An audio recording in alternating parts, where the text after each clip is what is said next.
first of the trial races, Group 2 over the 2,000 metres, headed by Werther. Multiple Group 1 winner, carries the £5 penalty. Secret Weapon, last year's winner. He was last on his last start. Time Warp, grabbed late by Nasser over the 1,800 metres in course record time. Gold Mount, impressive winner over the 1,800 metres last time out. Nasser himself, the Sarsart Ladies Purse champion. Harbour Master, Helene Charisma and Doyenne all behind him on that occasion. So the 8 of them going round in the Jockey Club Cup. We've made our way across the touchscreen. Interesting speed map, this one, Brett. Time Warp, we expect to get out in front like he did last time, closely followed by Harbour Master and Doyenne, who were raced in pretty close proximity to him. Yeah, I think so, Andrew. I think it's fairly self-explanatory as the map suggests there.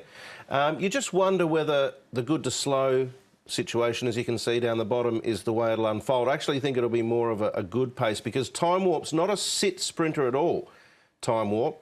He's more of a build the revs scenario. Last start obviously overdid it a little bit. I think this gives Doyenne a really good opportunity to get to the back of Time Warp. And the pace, I think, gradually building from the 600 will suit Doyenne as well. I don't think Harbour Master here is going well enough, but he can certainly be a horse that can apply a little bit of potential pressure if he wants to.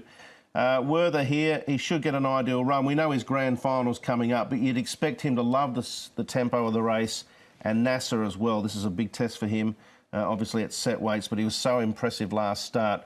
So fairly self-explanatory. I think that's the way it will unfold, but I think that the pace will be sort of, you know, maybe a little bit easy at the start, but it'll gradually build from the 600-700. And, well, we know how quick he went last start, Time Warp. Absolutely. He's the bunny, Paul, the hare, the rabbit, whatever you want to call him. Yeah, exactly. He looks the way, and I mean, that's how he ran well last time. Here's Werther. He's the one closest to us, working with Midnight Rattler and working really nicely here. And, he's probably not 100%, but he's not too far away, to be honest with you. And I think he can win anyway. Nasser with Chad Schofield aboard. He's come on from his race really keen.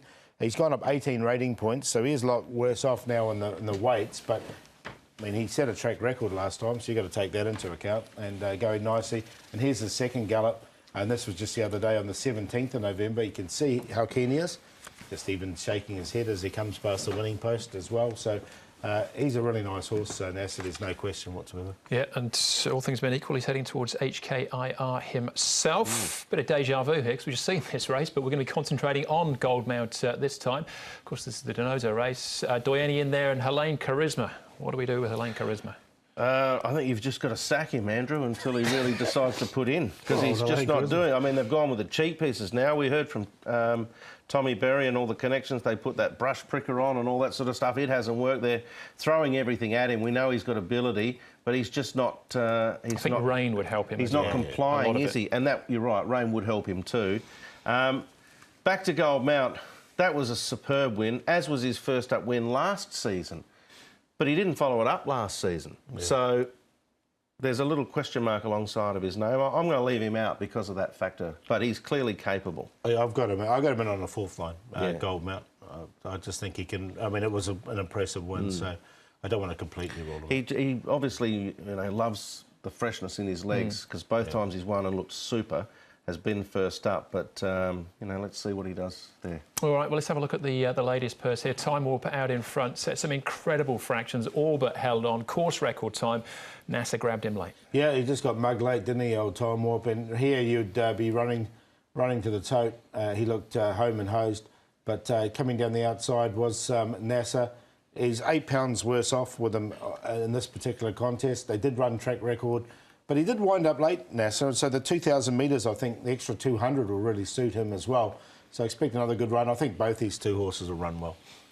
Yeah, I know he got 18 points for that, Nasser, but he might just be up to it. It takes a good horse to do what he did there, particularly when Time Warp set the fractions and they've run a track record.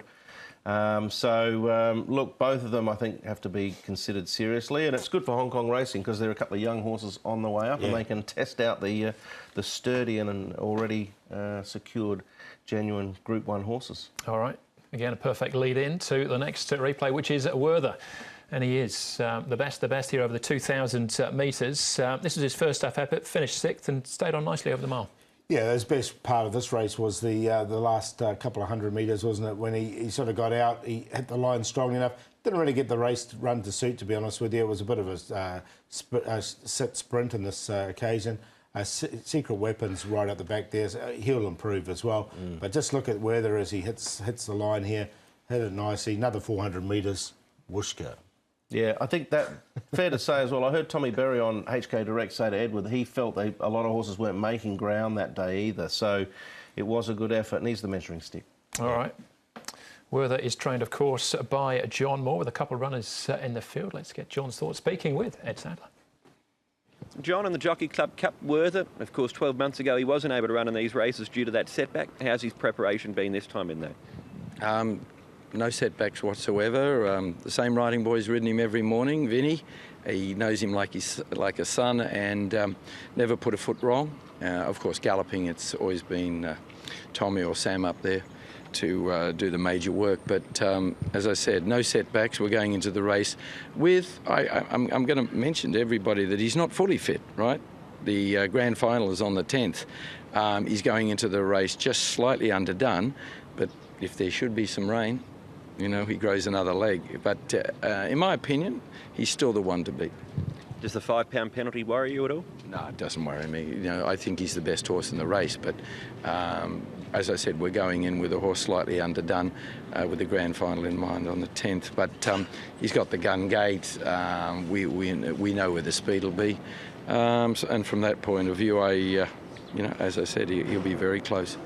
And two others in the race as well. Helene Charisma, a couple of changes with him. Helene Charisma, well, he's, you know, these French horses like cutting the ground, and he's just not getting that in Hong Kong. Any juice would be a big help to him. Rain on Saturday would, as I said, be a help to a lot of horses that have come out of Europe. But Helene Charisma is still to prove to me that he is a Class 1 horse. If he doesn't do well in this race, you know he'll be down in Class 2, and then hopefully we can pick a race up there. But he's struggling with the firm tracks underneath and his tendency to hang in the final 200. And Harbour Master, will he be up on the speed? Oh, definitely. There's no reason to see him going back. Once he's got to the 1800, he's able to be up on the speed and you know, have a better chance of winning. Yeah, well, as of Saturday afternoon, there's a little bit of rain floating around, but not enough to make a great deal of difference, Paul. But I know where your loyalties lie. Yeah, we'll go with Werther on top. He's you know, he's the Group 1 horse in the race. The others are the up and coming, the young pretenders. I think Werther will go nicely. So he's on top to beat Time Warp. He looks a big danger for me.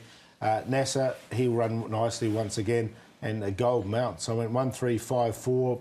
You need the Quinella 1 and 3 because if Werther gets out to a decent price, you just back him to win. But the problem I think with Time Warp is going to be Harbour Master. If he annoys him too much, then that could be a problem. It might be an issue, but I get the feeling Time Warp is a serious horse. Werther's grand finals in December. NASA's got to obviously find extra lengths with extra weight against Time Warp. Joe mentioned in the media straight after Time Warp's defeat last start that he learned a lot about the horse, and if Harbour Master wants to take him on, he'll just let him go and go around him and run his own race. I think Time Warp's very hard to beat. Werther's going to test him. NASA obviously will as well with what he did last start. Simply a breathtaking performance, but he's got to do it at set weights now. And my good old mate Doyenne, I'm not going to completely dismiss him because he will get a lovely drag on the back of Time Warp, and he likes the races run the same as Time Warp. Good solid gallop from about the 800 to the wire. The 2,000 metres not an issue. He can run well at a price, Doyenne. I'd have him in the exotics for sure. So 3, 1, 5 and 8. But I think Time Warp gets his opportunity to put his name up in lights potentially here, Andrew. I think he really does, yeah. I think he'll get out and say Werther's grand final is in 3 weeks' time. Time Warp might just hold on here.